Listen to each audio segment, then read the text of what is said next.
Welcome to the class of Registration Act 1908, and I hope you are following each session which we are doing. So today we will do section 41 and 42 of Registration Act. बहुत ही important sections है बच्चे. Section 41 बात करेगा registration of wills and authorities to adopt, and 42 deposit of wills. Right so सबसे पहले आप याद कीजिए, in last session I told you about section 40, जिसमें मैंने बताया था कि who are the person entitled to present the wills and authorities to adopt. Right, person के बारे में बताया था कि कौन से पर्सन होते हैं जो एंटाइटल्ड होते हैं विल्स को डिपॉजिट करवाने के लिए और अथॉरिटीज टू अडॉप्ट को प्रेजेंट करने के लिए. एंड जिसने ये सेशन नहीं किया वो पहले इस सेक्शन को कीजिए, क्योंकि सेक्शन 40 पर ही बेस्ड है सेक्शन 41. अब बात करते हैं section 41, that registration of wills and authorities to adopt. क्या कहता है? अ विल और an authority to adopt presented for registration. जब कोई भी विल और कोई भी अथॉरिटी टू अडॉप्ट आप किसी रजिस्ट्रेशन के सामने प्रेजेंट करते हैं, right? Okay, when you present it what for registration, देन जो हमारे रजिस्ट्रार ऑफिसर होते हैं, he the same thing he will check कि whether this registration is done by the testator or donor. पहले यही मुख्य होते हैं ना, दोनों डॉक्यूमेंट्स को देने का जो राइट है, प्रेजेंट करने का जो राइट है, विल्स के केस में है टेस्टेटर के पास, और अथॉरिटीज टू अडॉप्शन में किसका है? डोनर का. Sorry, okay. तो ये चेक किया जाता है कि क्या दोनों ये पर्सन है. सेकेंडली, अ विल और authority to adopt presented for registration by any other person. अगर कोई और पर्सन है, जो कि हमने सेकंड ऑप्शन की थी, विल्स के केस में सेकंड ऑप्शन कौन होते हैं? एग्जीक्यूटर या पर्सन जिसके बिहाफ में विल एग्जीक्यूट की गई है. और अथॉरिटी टू अडॉप्ट के केस में डॉनी या एडॉप्टिव सन होते हैं सेकंड ऑप्शन पर. तो अगर वो पर्सन एंटाइटल कर रहे हैं, प्रेजेंट कर रहे हैं in front of registering officer, तो रजिस्टरिंग ऑफिसर क्या सेटिस्फाई करते हैं? सबसे पहले कि जो विल या अथॉरिटी टू अडॉप्ट है that was executed by the testator or donor. Mean सबसे पहले क्या उनको टेस्टेटर और डोनर ने उनको अथॉरिटी दी है. सेकेंडली, टेस्टेटर और डोनर अब क्या हो चुके हैं? डेड हो चुके हैं. ओके, एंड नाउ जो पर्सन उस अथॉरिटी को कर रहे हैं, प्रेजेंट कर रहे हैं, दे आर एंटाइटल्ड पर्सन. क्या वो एंटाइटल्ड पर्सन है एज पर सेक्शन 40? तो कुछ ये चीजें चेक की जाती हैं before registration by the registering officer. So basically बच्चे, सेक्शन 41 जो है, 41 हमें ये बताता है कि जो विल है और जो अथॉरिटी टू अडॉप्ट है, this must be registered without any objection. कोई इस पे ऑब्जेक्शन नहीं करेगा अगर उनको खुद टेस्टेटर या डोनर देने आ रहा है. तो तब तो रजिस्टरिंग ऑफिसर को बिना कुछ पूछताछ किए, बिना कुछ चेकिंग किए उनको रजिस्टर करना ही पड़ेगा. Okay, without any objection. But इसका जो सेकंड क्लोज है सेक्शन 41 का सेकंड क्लोज क्या बात करता है कि अगर टेस्टेटर और डोनर ही दोनों उस विल को प्रेजेंट नहीं करने आ पा रहे हैं, नहीं कर पा रहे हैं, तो अगर कोई और पर्सन जो कि उसकी सेकंड प्रायोरिटी थे, वो पर्सन अगर देने आ रहे हैं, तो रजिस्टरिंग ऑफिसर की ड्यूटी बनती है कि वो क्या चेक करे? सबसे पहले चेक करे कि जो डॉक्यूमेंट है दैट इज एग्जीक्यूटेड बाय किससे? बाय टेस्टेटर और डोनर ने ही उसको एग्जीक्यूट किया है कि नहीं.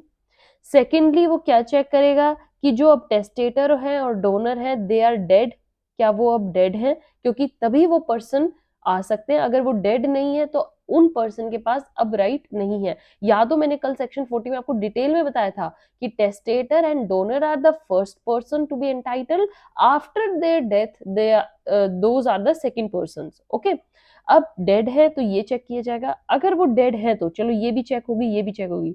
तो थर्ड थिंग जो चेक की जाएगी, द सेटिस्फैक्शन इज दैट कि जो डॉक्यूमेंट एग्जीक्यूट हो रहा है वो पर्सन कर रहे हैं जो कि एंटाइटल्ड है. Okay, those person who are really entitled under section 40. So these three things are to be kept in mind if other person other than testator or donor are presenting the documents of registration for wills and authority to adopt, and if they are not, then without any objection registrar को registration करना ही पड़ेगा. Alright, which is section 41 मैंने बिल्कुल अच्छे से आपको revise ही करवा दिया अभी टिप्स पे.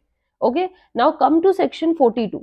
42 बात करता है डिपॉजिट ऑफ विल्स। अब इसमें अथॉरिटीज टू अडॉप्ट को छोड़ दीजिए, जस्ट टॉक अबाउट विल्स, कि विल्स को कैसे डिपॉजिट किया जाता है। So first thing, testator. जो भी टेस्टेटर होता है बच्चे, person who rights the will, जिसकी वो खुद की विल होती है। ओके, सो टेस्टेटर में ईदर पर्सनली या फिर बाय हिज एजेंट्स, जो हमने बताए थे उसके एजेंट हो सकते हैं, असाइनीज हो सकते हैं, can deposit with any registrar his will in a sealed cover. ठीक है, टेस्टेटर या उसका कोई भी एजेंट विल को एक कवर में डालकर, सील्ड कवर होना चाहिए, वो बंद, पूरा पैक बंद होना चाहिए, उसको डिपॉजिट कर सकते हैं रजिस्ट्रार के पास, superscript with the name of the testator. But इस कवर पर उसका नेम होना चाहिए। सपोज कीजिए नेम मिस्टर XYZ, ये नेम लिखा होना चाहिए, and that of his agent. अगर उसका एजेंट उसको सबमिट करवाने आ रहा है तो उस एजेंट का भी नेम लिखा होना चाहिए, and with the statement of the nature of the document. और एक नीचे एक स्टेटमेंट लिखी होनी चाहिए कि अंदर क्या डॉक्यूमेंट है, means my will for registration, ये लिख दिया होना चाहिए। तो इससे एक बाहर के कवर से आइडिया मिल जाएगा रजिस्ट्रार को कि ये पर्टिकुलर पर्सन की सील्ड बंद में विल है, और इसको कब ओपन किया जाना कब नहीं, वो सारा रजिस्ट्रार ऑफिसर का काम होगा। ओके, सो बेसिकली जो हमारा सेक्शन 42 है वो क्या बात करता है, that first of all any testator में डिपॉजिट हिज टेस्टिमनी। टेस्टिमनी किसको बोलेंगे, विल को ही, विद द रजिस्ट्रार। ये फर्स्ट थिंग होगी कि टेस्टेटर को अपनी विल खुद जाके पर्सनली अपने किसी एजेंट के थ्रू किसको देनी है, रजिस्ट्रार को जाके सबमिट करवानी है। सेकंड थिंग, जो विल होगी वो एक सील्ड कवर में पैक होनी चाहिए। थर्ड थिंग, जो टेस्टेटर है उसको अपना नेम उस पर सुपरस्क्राइब करना है, नाम लिखना है, प्लस साथ में एक स्टेटमेंट और देनी है कि किस तरीके का डॉक्यूमेंट उस सील्ड कवर के अंदर डाला गया है।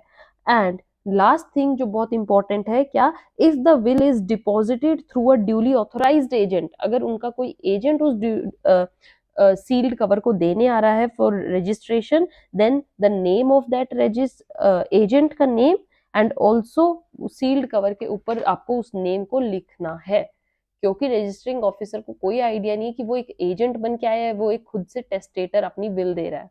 ऑल राइट, सो क्लैरिफिकेशन के लिए and to satisfy the doubts of the registrar, you have to follow all the pre requirements जो कि इंग्रेडिएंट्स हैं during the time of deposit of wills. Right, bache? So with this, section 41 and 42 is over. In next session we will complete other remaining section of deposit of wills till section 46.